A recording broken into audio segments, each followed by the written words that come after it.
đi ngay con. Con biết đâu. Sao con gái của mẹ bỏ nhà đi con? Chứ cả đất cả nhà đây mà con dâu chắc nhìn thấy cái tờ giấy rồi con dâu mới bỏ nhà đi thôi. Bỏ lắm Thôi rồi. con ơi, Đến con nhà ơi. lên nhà ăn cái gì?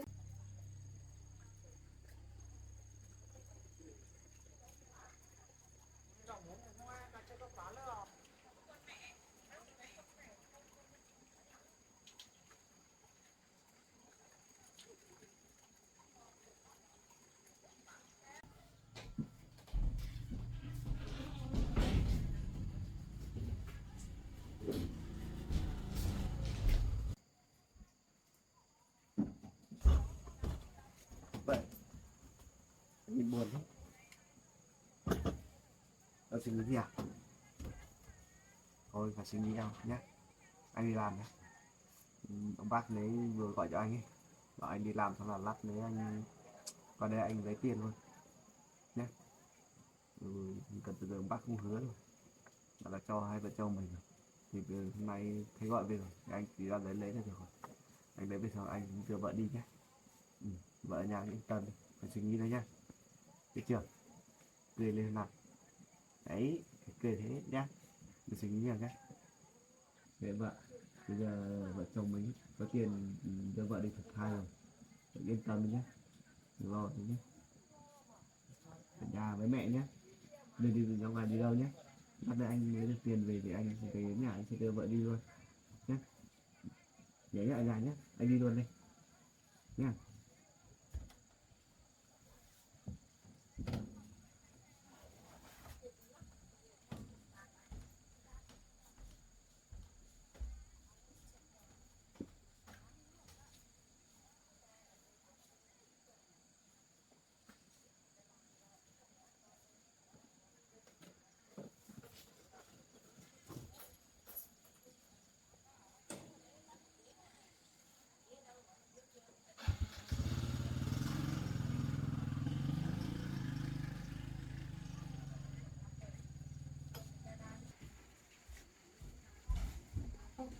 Con trai đi làm hả con?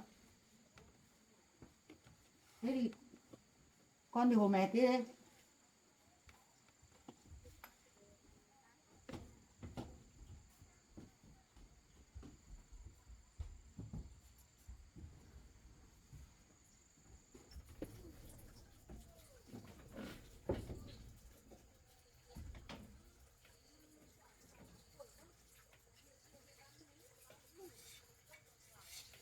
Con ơi, con trai đi làm hay là đi vay tiền đấy? À, đi làm lá. Đấy, bây giờ thì con cứ khuyên đi, bảo con trai bây giờ không vay nữa. Vay nhiều thì nợ nhiều quá đi, thì mình không trả được đâu. Bây giờ cứ cho nó đi làm thôi, không cho nó đi vay nữa. Đấy, con ạ, bây giờ thì không đi thử thai nữa. Thụ thì nhiều tiền quá đi. Thì càng nợ nhiều nó vì nghĩ về cái số tiền này áp lực quá đi con ạ. Bây giờ thì cứ ở như thế thôi, không cần đi làm nữa. Đi làm cũng mất nhiều tiền quá đi, là không biết mai mình xoay sở thế nào mà được trả họ ấy. Ngày thì ngày nào họ cũng tính lãi lên thì mình không làm cái gì được, kiếm đâu mà được đồng nào mà đi giả người ta, ngày nào người ta tính lên hàng mấy trăm cơ.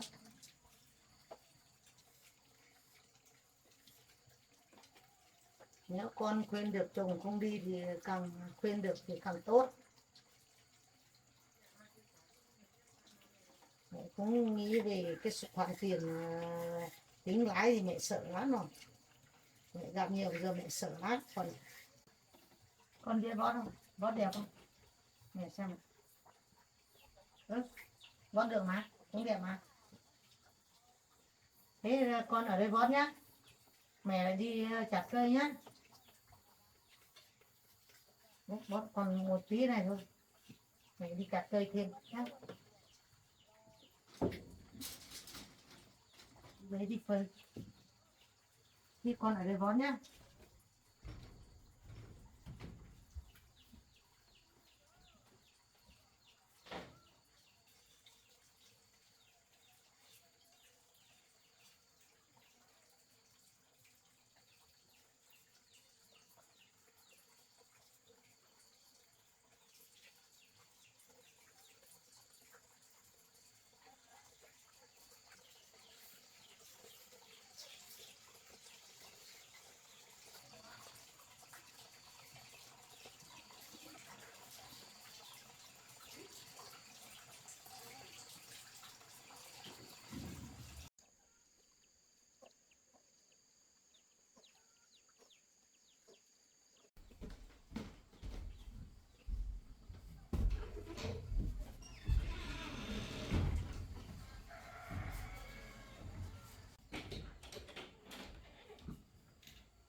Đợt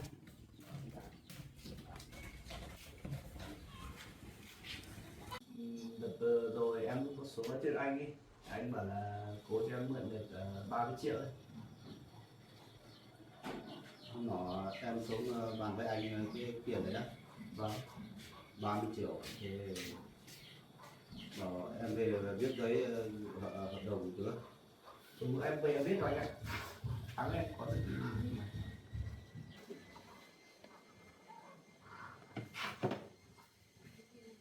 thấy đâu nhỉ? Không thấy đâu. Hay là em để quên ở nhà rồi anh ạ. Không có quyền nhà thì làm thế nào được? Không có giấy hợp đồng. Bây giờ em đang cần gấp ấy. Thì có thể có giấy để em viết lại được không nhỉ? Không được thì phải lấy giấy viết đâu mà. Vâng được, để em đi lấy giấy bút để em viết lại. Thì về.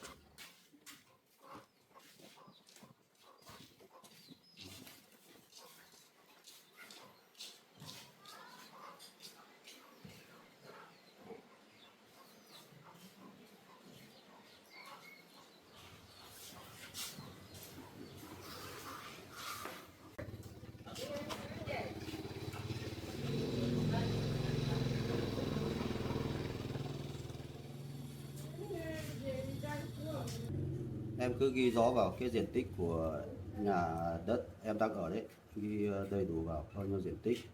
Vâng, được rồi em sẽ ghi đầy đủ cả diện tích đất rộng với khu nhà ở.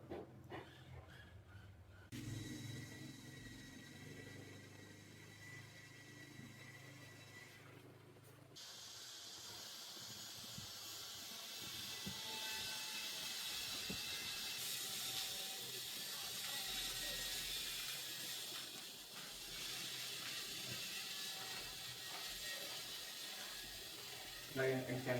Vâng.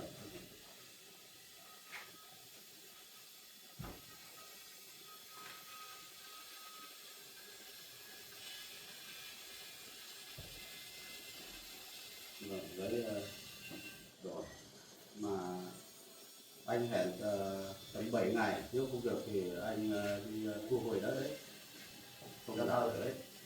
Đúng rồi anh ạ, vì do em cũng gia đình cũng đang cần tiền gấp quá, cho nên em mới đoán bảo anh giúp đỡ em thôi, chứ bây giờ em cũng không biết đi phải sợ ở đâu được nữa. Rồi. Anh bảo là anh cố hộ được thì em 30 triệu cái mảnh đất đấy thì cũng được. Thế phải trả đúng ngày nhá, không là anh đi thu đất đấy. Dạ vâng, em sẽ cố gắng thu xếp để em gửi đúng ngày cho anh.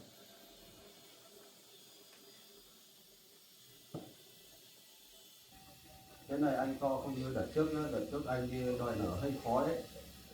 Dạ vâng, thì đợt trước thì em may đấy thì đến hơi nhiều, và lại đợt này thì em gắn cái đất đấy được cho anh rồi. Thì nếu anh không có tiền thì anh cứ lấy cái đất đấy thôi. Đấy, cái nhà em đang ở hiện tại đấy. Cái chỗ này thì anh không cần phải vấn đề gì đâu anh ạ. Đã làm cái hợp đồng này nó không có là thu đất hết đấy. Dạ vâng, anh nếu mà em không có tiền em trả cho anh đúng theo ngày hẹn đấy. Thì anh cứ cầm tờ giấy này, anh có quyền để anh lấy số đất của em mà. Đấy là nhà cửa của em ở trên đấy đấy. Anh lấy tiền cho nhé.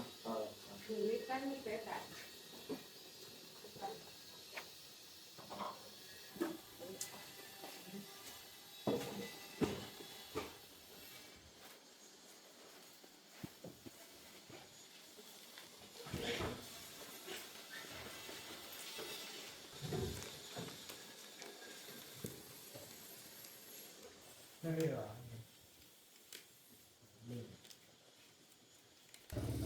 Anh lấy không đấy. Anh đưa lại nó đủ không? Dạ vâng.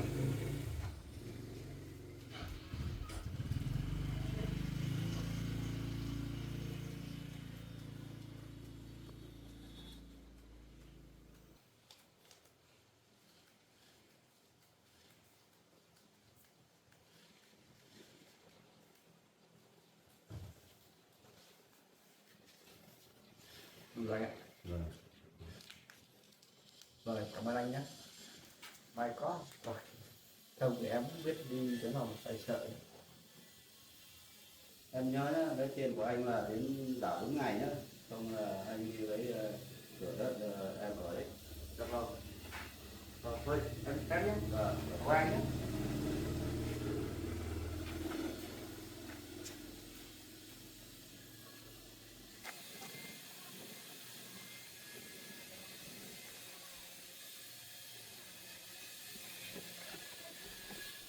Thế là mình có tiền này. Còn tiền đây là bảo vợ.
Ơi. Vâng.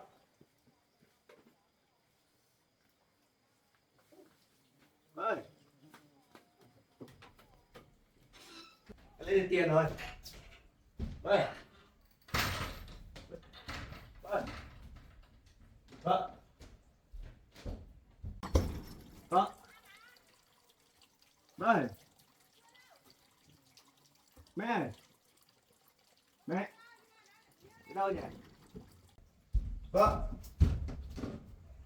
Ơi. Các mẹ ở nhà mới giấu gì nhỉ? Mẹ.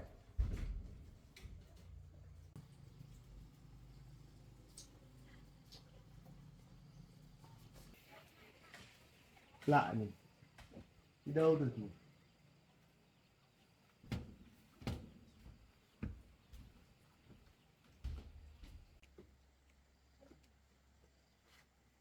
Lạ nhỉ? Mẹ vợ đâu nhỉ? Thế mẹ vợ đi làm việc à? Việc đâu được? Làm việc quay quay nhà không thấy. Mẹ ơi.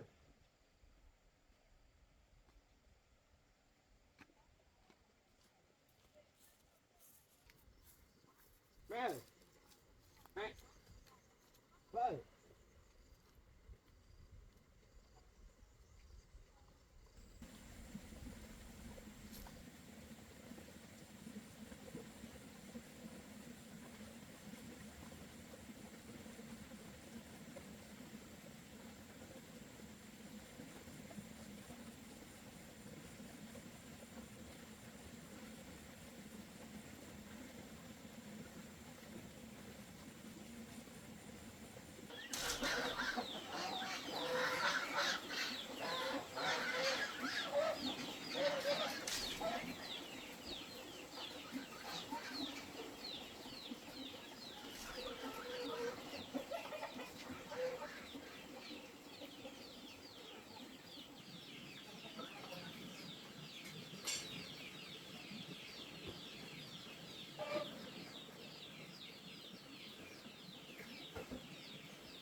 Ơ, mẹ. Ê, con sao về sớm đấy? Con đi làm việc con mà. Vợ con với mẹ chặt cây à? Con ở nhà thôi mà. Mẹ vừa đi chặt cây thôi. Mẹ vót hết cây, không có cây mẹ lại đi chặt thêm nữa mà. Vợ con ở nhà thật á? Vâng. Mà con ở nhà mà lúc mẹ đi ấy, nó còn đang vót đũa bảo ồ bây giờ con không biết vót thì con cứ ngồi đây vót nhá, mẹ đi chặt cây. Bảo không cho con đi nữa mệt, mẹ khác đi. Con về tìm có thấy đâu? Ở nhà thôi mà. Hay vợ con đi đâu rồi? Không biết được. Ở nhà xem nào. Con vừa ở nhà con tìm lên đây. Tìm hết à? Tìm ở nhà gọi cũng không thấy đâu. Là vót đũa xong đi làm vườn làm gì dưới không? Vừa ăn ngó rồi cũng không thấy. Không có thấy à? Thế mẹ cũng không biết đâu. Cái lúc nó bảo con ở nhà nhá, con ở nhà làm nhá. Vót đũa nhá, xong mẹ đi chặt cây này thôi. Hay là vợ con đi đâu nhỉ? Thế đi làm gì ạ? Mẹ đã dặn rồi, bảo ở nhà mà, bà đừng đi đâu mà. Lúc đó mẹ đi có chặt một tí cây mà nó còn ở nhà thôi. Cháu ở nhà đi làm việc gì loanh quanh gì đâu. Đi. Mà con về thì không thấy đâu. Ở nhà thôi mà.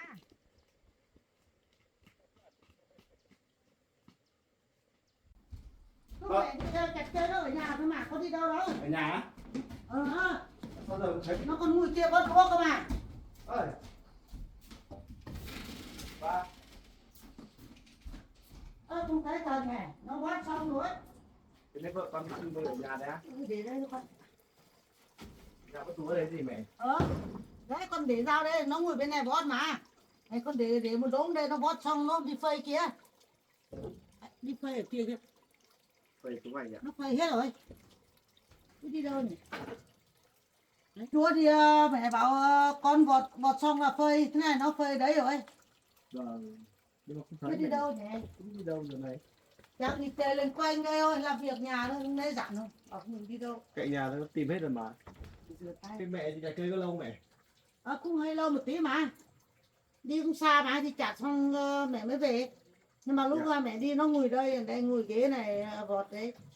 Vâng, được rồi. Con xem Chắc đi vợ con đâu. làm cái gì lên quanh gần đây thôi. Thế mẹ làm gì làm? Con xem vợ con. Mẹ lại chặt đấy.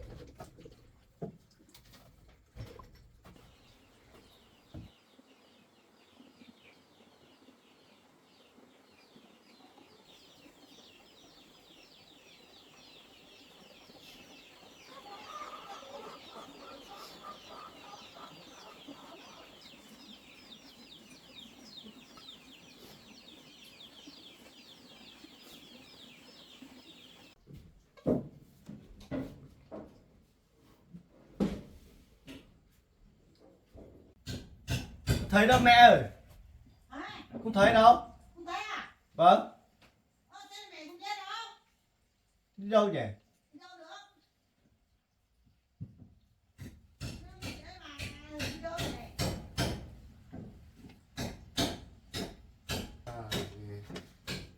Giấy của mình là sáng nay mình để quên ở đây à? Nào thấy này cái gì đấy?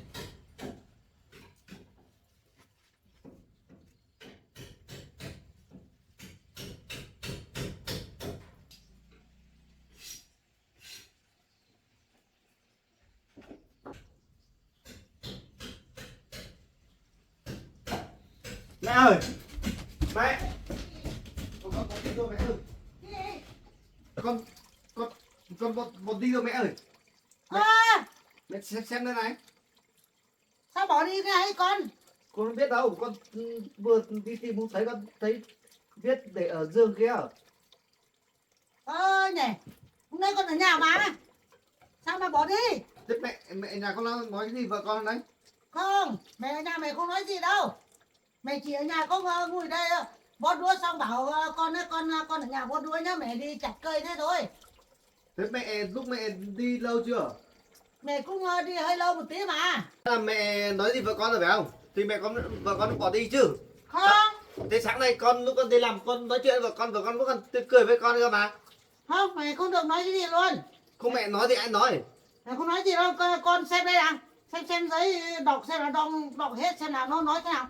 Đâu gì? Vợ con bảo là con vì vợ vất vả nhiều quá rồi cho nên vợ con bỏ đi rồi, từ nay trở đi đừng đi tìm vợ nữa. Và lại vợ con bảo là con hay đi tìm người khác để lấy đi bảo thế. Nhưng mà con tìm mà đọc hết xem nào nó thế nào, mẹ có được nói đâu, con nói đến mẹ không? Cái này thì hỏng rồi mẹ ạ.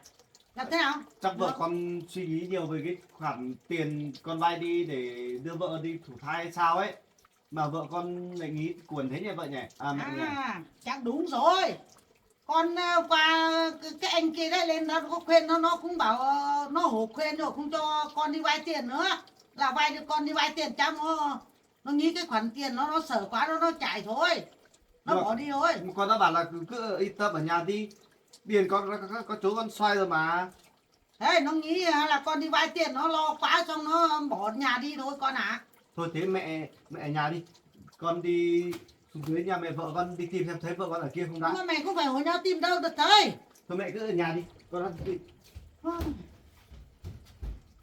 Thế làm thế nào đây? Nhất thế thì con đi chặt cây nữa. Đi chặt cây nó bỏ nhà đi biến rồi. Giờ làm thế nào đây?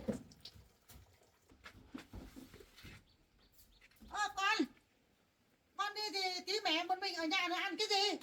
Mẹ không có tặng cái gì để ăn. Có gì mà vội thế con? Cứ mà tìm nó mà.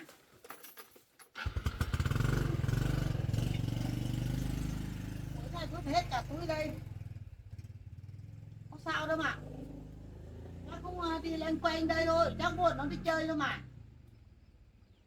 Còn chạy thì suốt là phải lo cho nó. Không biết con dâu mà nghĩ thế nào mà bỏ mà đi.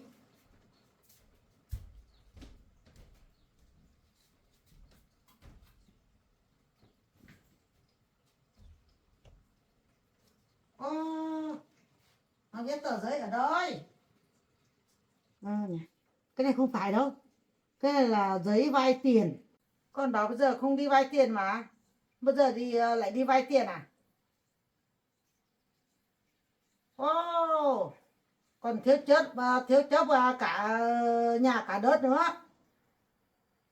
Đúng rồi, chắc con làm như thế là con dâu nhìn thấy cái tờ giấy này rồi mới bỏ nhà đi.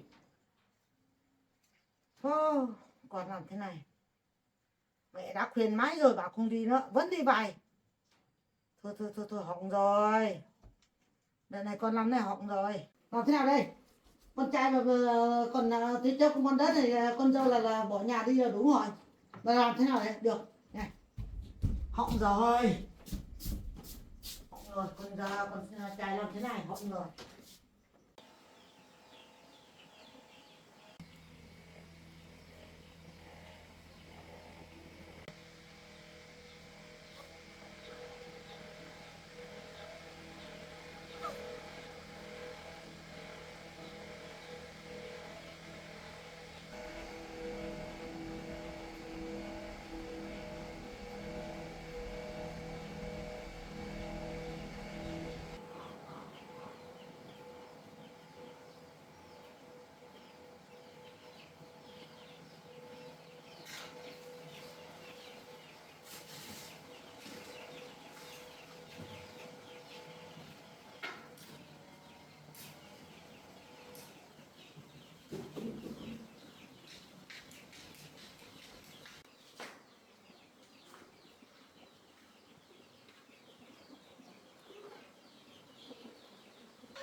Đặt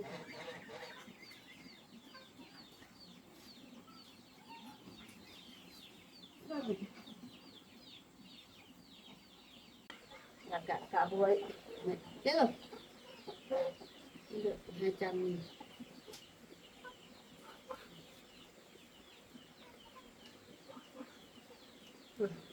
tí xong đi ra mua gì xong á đi mua ít đồ gì ngon ngon cho con gái ăn.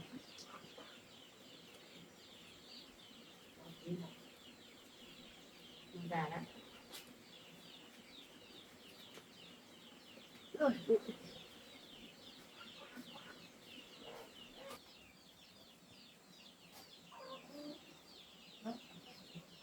Sao tự nhiên anh có cái giấy kẹp ở đây nhỉ?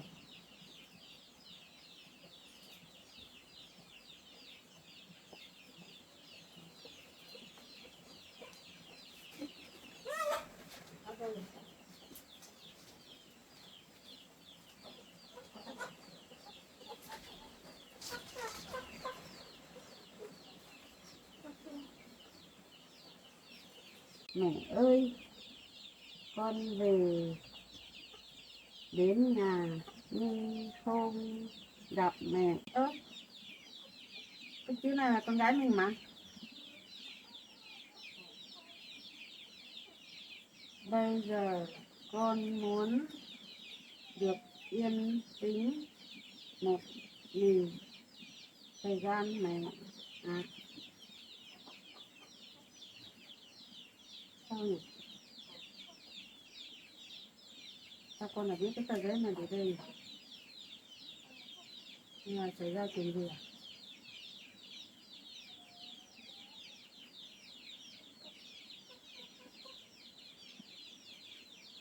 Con gái chào mẹ. Sao con gái nào viết tờ giấy để đây nhỉ?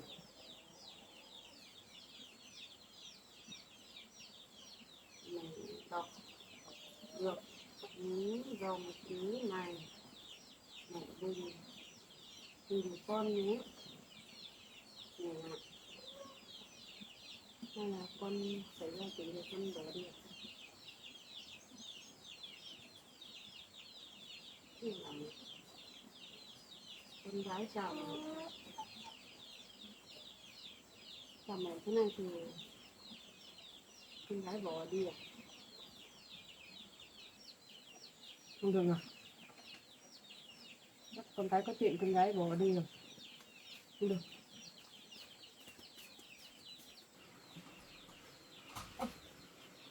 Là con nói nữa.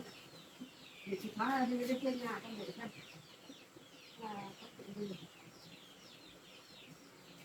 Con gái một cái tờ giấy này để cho mẹ đi. Đi ạ.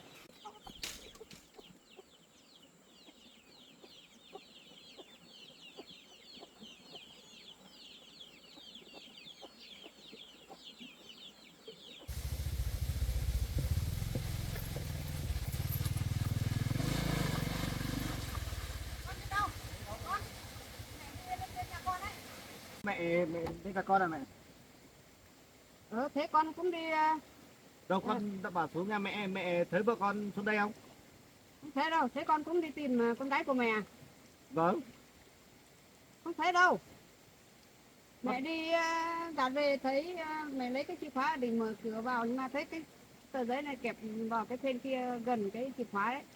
Thế Thì con mẹ mới nhìn cái tờ giấy này đúng là con gái của mẹ viết. tờ giấy Con gì xem. mẹ? Con cứ đọc xem con không biết.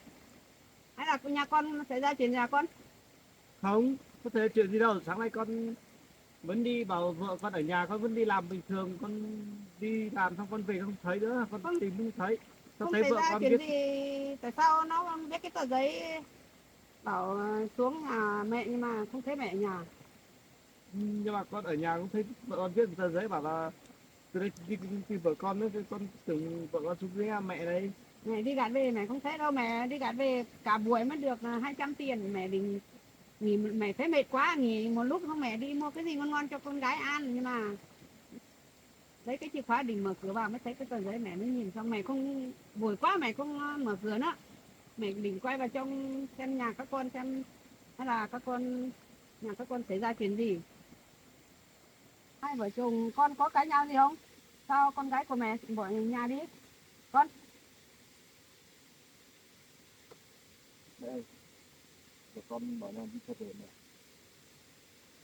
Để con bảo mình mỏi lắm rồi. không cãi nhau làm sao mà đi được? Cũng phải có một điều mới đi được chứ con. Sự thì con không có sợ con cãi nhau gì đâu.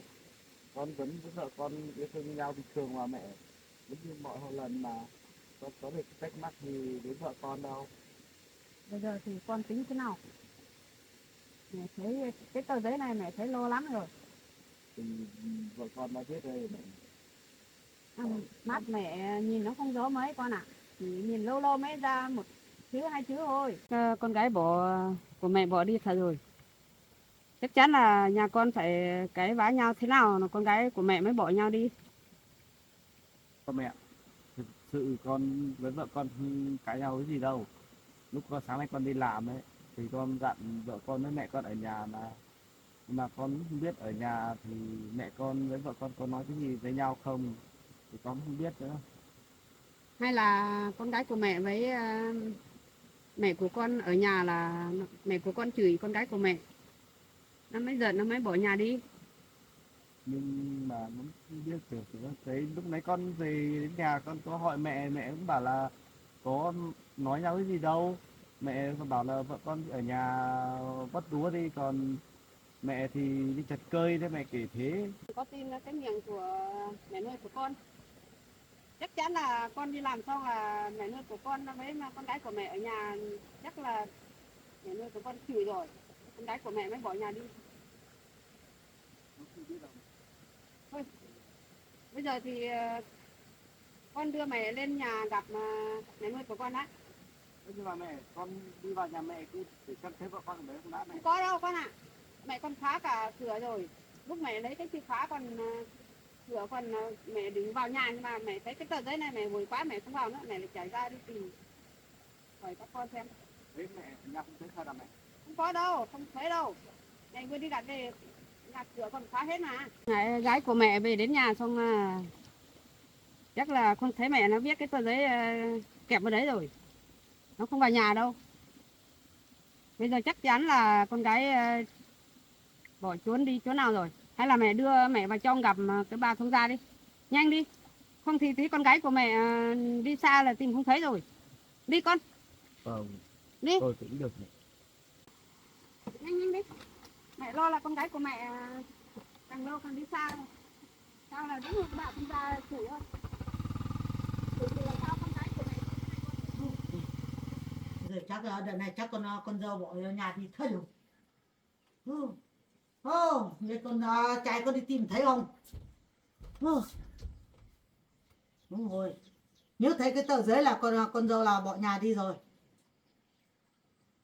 Thế con trai đuổi có kịp không? Đi tìm nó có kịp có thấy không? Lo quá. Rồi mình cũng không ngờ là con dâu là bỏ nhà mà đi thôi. Biết thế thì mình cũng không đi chặt cây nữa với nó ở nhà. Nó đi đâu còn biết. Con trai này còn đi vay tiền nữa, để tờ giấy ở đây đó. Nó nhìn thấy nó chẳng lấy. Nó chẳng bỏ nhà đi à? Nó nhìn cái số đấy nó làm như thế này người ta cũng lo quá chứ. Nhưng con dâu nó chẳng nghĩ nhiều điều lắm chứ. Biết nó có tìm thấy không? Giờ biết đi đâu đi hộ tìm đây.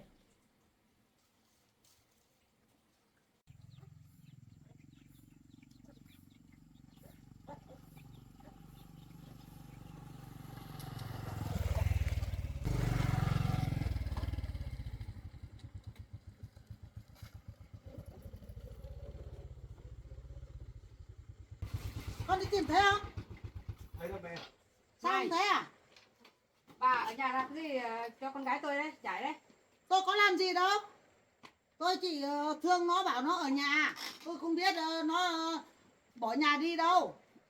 Tôi bảo nó ở nhà có đúa, tôi lại đi chặt cây thôi bà.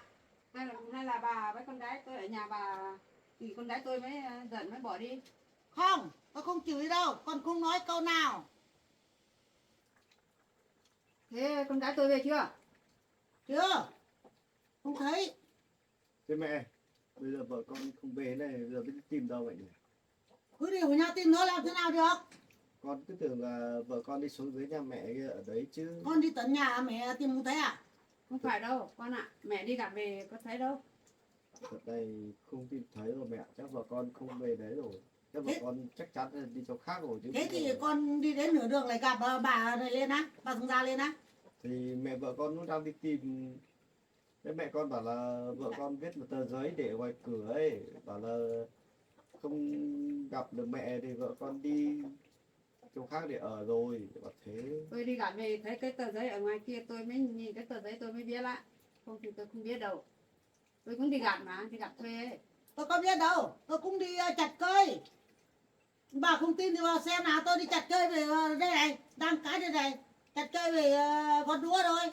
Lúc thì con gái của bà ấy, nó đang ở nhà con đũa thôi mà. Bảo con mệt quá, con không đi theo mẹ nữa. Hôm qua lúc nào cũng đi theo mẹ đi, mệt thì con ở nhà. Thì tôi khác đi. Đi bảo nó ở nhà ngồi nhà con đũa. Hay là với bà ở nhà con gái, bà không bảo con gái làm việc thì bà chỉ con gái tôi. Con gái tôi mới chạy. Không chửi đâu, không được chửi đâu, không được nói gì đâu. Chỉ bảo nó thương, nó bảo thế thì con ở nhà nhé, con mệt quá con ở nhà. Thế thôi. Tôi đi chặt cây về lại vót thêm. Thế là thấy đũa ít quá, vót đi nhiều một tí thì bán xem có được đồng nào hay đồng đấy. Tôi còn không biết con dâu bỏ nhà đi. Nếu con dâu bỏ nhà đi thì tôi cũng không đi chặt cây nữa. Tôi ở nhà với nó. Thế bây giờ bà tính thế nào? Tìm đâu ra thấy con gái của tôi đây? Ai mà biết, bây giờ hổ nhau tìm thôi. Chắc nó cũng ở loanh quanh gần đây hay là nếu không về bên nhà ngoại thì lại đi loanh quanh ở khu nào thôi. Con không phải buồn thế đâu con. Con gái của mẹ chắc không đi sao mấy đâu. Nên là nó buồn, nó đi chơi theo đường đi chỗ nào. Chắc cũng đi chơi hay là đi chơi thôi bạn. Phải đâu mẹ, vợ con đi chơi làm sao mà viết được cái tờ giấy như vậy. Vợ con đã bảo rồi, đừng đi tìm vợ nữa. Nó dặn thế này thôi nhưng mà sợ nó buồn nó nói thế thôi hay là đi chơi.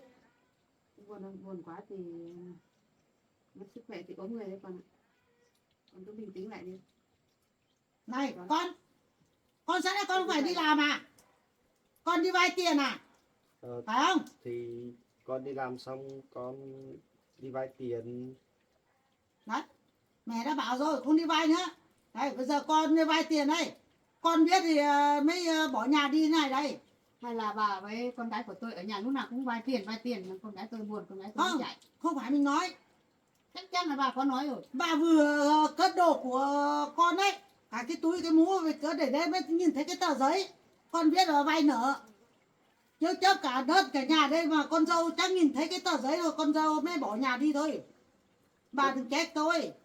Nhưng mà cái tờ giấy đấy con viết con sáng nay con khi con cầm đi mà, nhưng mà đến lúc con đi tìm không thấy.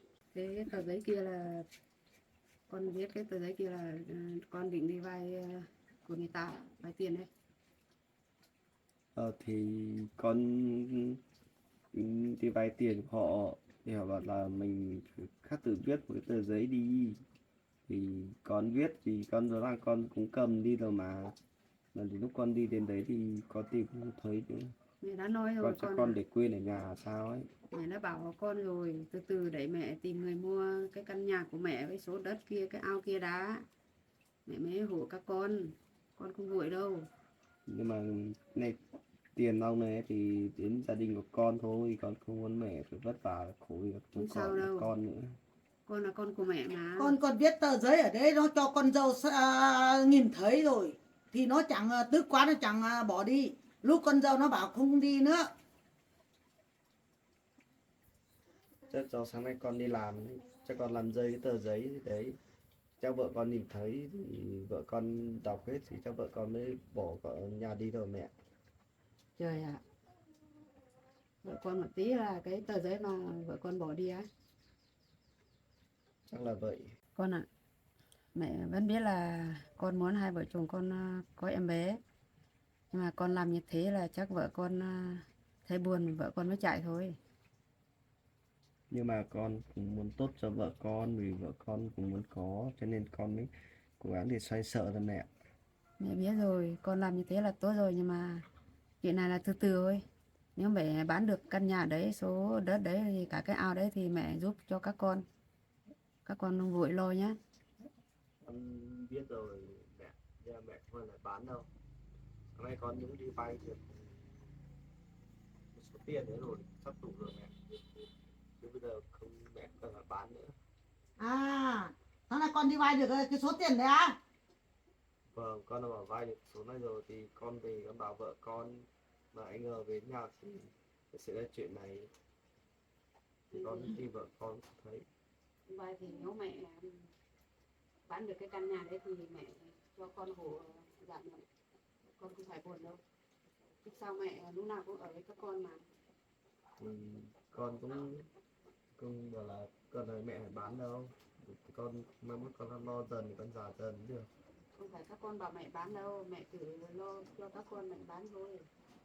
Và bây giờ biết vợ con đi đâu nữa, giờ tìm đi đâu. Con mẹ đã nói rồi, không đi vay tiền nữa. Thì phải vẫn đi vay đây. Bây giờ con dâu mới bỏ nhà đi đây. Mẹ đã nói rồi. Cứ ở như thế thôi. Không đi vay tiền nữa. Đời người mà không có con mới ở như thế. Bây giờ đấy, con đi vay tiền về. Thì vợ thì bỏ nhà đi rồi. Thì bây giờ làm thế nào? Bây giờ mẹ không biết đâu nhá. Đừng mà trách mẹ nhá. Mẹ cũng quên con nhiều lắm rồi. Mà con không nghe. Bà nói thế nghe được à? Hai vợ chồng con lấy nhau cũng muốn có một đứa con chứ. Bà nói thế chẳng trách hai vợ chồng con muốn có con à? Được, không được đâu. Để con đi tìm vợ con đã. Không đi đâu con Không ơi. đi nữa. Bà mượn số tiền này về cũng không giải quyết Con được ơi. cái gì. Nghe lời mẹ đi muộn rồi con ơi, không đi nữa. Giờ này không đi nữa. Thôi, Con mẹ con với cứ con. ở nhà với Không. mẹ con đi để con đi Mẹ tìm. không cho con đi đâu. Thế mà bọn nó có hổ nhau đi tìm thôi. Con muộn rồi không. Bây giờ này con mình không đi đâu. Đấy, con không đi đâu. Để Con đi. một mình chưa biết đi đâu mà tìm được thầy. Giờ con biết tìm những chỗ khác xem đã. Giờ chắc chắn rồi con sẽ không ở. Không đi đâu về con ạ. nhà mình với lại không về Nghe nhà. lời mẹ đi ở nhà đó. Rồi cứ Không đi với nữa. mẹ ở Con nhà đi. nghe lời mẹ đi. Con đi tìm vợ con đã. Không đi Ở đâu. nhà đã. Con Ở bây nhà giờ nghỉ cũng ngơi muộn ăn rồi. một chút gì rồi con hãy đi. Giờ con mẹ tìm Bây giờ không muộn cho rồi. hai mẹ đi. Làm Sống gì với ăn mẹ. xong một chỗ ăn xong cùng nhau đi tìm. Không đi nữa muộn rồi con ạ. Ở nhà đi. Nhưng mà Nghe lời mẹ đi. thôi thì hai mẹ ở nhà đi để con đi tìm đã. Không đi nữa Không con. đi nữa con ạ. Bảo không nghe. Bây giờ muộn rồi con ạ. Không đi Giờ nữa. này muộn nó không đi đâu. Nhưng mà giờ không đi thì Tìm cái gì ăn một chút đã. Xong cùng nhau đi tìm. Đi ăn một chút xong cả hai mẹ cùng đi tìm con. Đấy, đi về nhà đi. thôi mẹ, bây giờ con phải đi tìm vợ con đã. Không lát nữa vợ con Đi suy đâu nghĩ con ạ? dại dột thì sao mẹ? Muộn lắm rồi. Không, con ơi. Lên Không nhà, được. lên nhà ăn cái gì xong Về nhà đi, ăn tìm. Không phải Mẹ, là mẹ đi giải chụp dột phá cái gì đâu. Thì có phải mình chửi đâu. Nhưng mình chửi thì nó mới làm thôi. Cái này mình có chửi đâu. Nó con đi vay tiền nó nghĩ thế nào. Nó đi chỉ buồn để đi chơi đâu. Đi chơi lên quay trang tí nó sao về. Con không phải nghĩ thế này đâu. Con- Thế, về nhà đi. Con sợ Lên vợ nhà con không bắt suy thế, nghĩ dại dột thì tìm sao cái gì mẹ? ăn một chút xong là cả Không hai phải mẹ mình cùng chửi đi. mình đánh nó đâu mà giải dột. Nó có làm. Không làm đâu. Đi. Đi. Lên nhà đi con. Về nhà đi. Nó Nhưng mà có- mẹ hai mẹ cứ cho chìa khóa con đi để con đi. Không, Mẹ. không cho con Không đi đi đâu. được đâu. Đi. Mẹ không Mẹ. cho con đi đâu. Đi về Lên nhà đi. Mẹ, Đi ăn một chút Nó xong nghĩ hai nó mẹ cùng đi. là buồn quá rồi đi chơi một lúc nó lại về. mẹ đi chị cho con đi. Lên đây mẹ. Không, mẹ Cho nói. con đi. Ba, Đây con ngồi đây. bà ơi. Mẹ. Đi đâu? Bà với đây với con rể tôi Con ngồi đây đây. á. Tôi đi vào bếp lấy tìm cái gì ăn tạm xong đi tìm con gái tôi, không thì tôi lo lắng. Bà nấu nhanh nhanh ăn xong cùng nhau đi tìm. Bà ở đây nhá, ở đây con rể tôi nhá. Vâng.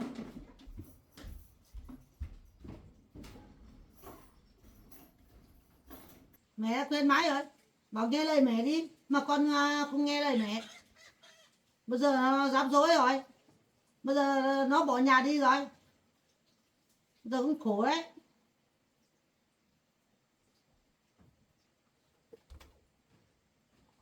Nghe lời mẹ xem nào. Có phải như thế không?